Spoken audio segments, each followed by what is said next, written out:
بسم اللہ الرحمن الرحیم۔ عبد الحمید بن محمود مغولی کہتے ہیں کہ میں حضرت عبداللہ بن عباس رضی اللہ عنہما کے مجلس میں حاضر تھا۔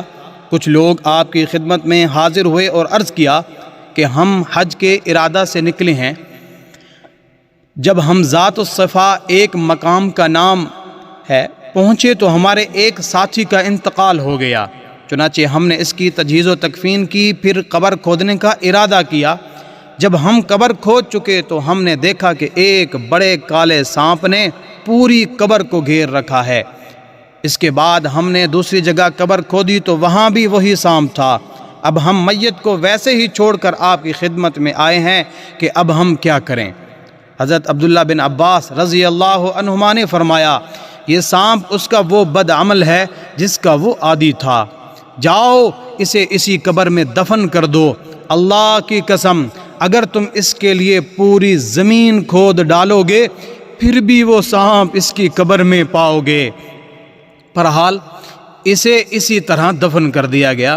سفر سے واپسی پر لوگوں نے اس کی بیوی سے اس شخص کا عمل پوچھا تو اس نے بتایا کہ اس کا یہ معمول تھا کہ وہ غلہ بیچتا تھا اور روزانہ بوری میں سے گھر کا خرچ نکال کر اس میں اس کے بقدر بھس ملا دیتا تھا، گویا دھوکہ سے بھس کو غلہ کی قیمت پر فروخت کرتا تھا۔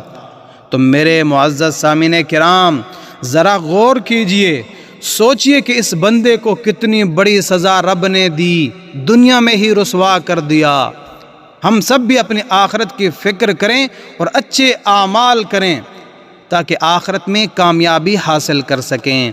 اللہ کریم سے دعا ہے کہ اللہ مجھے اور آپ سب کو سنت کے مطابق زندگی گزارنے کی توفیق عطا فرمائے، آمین۔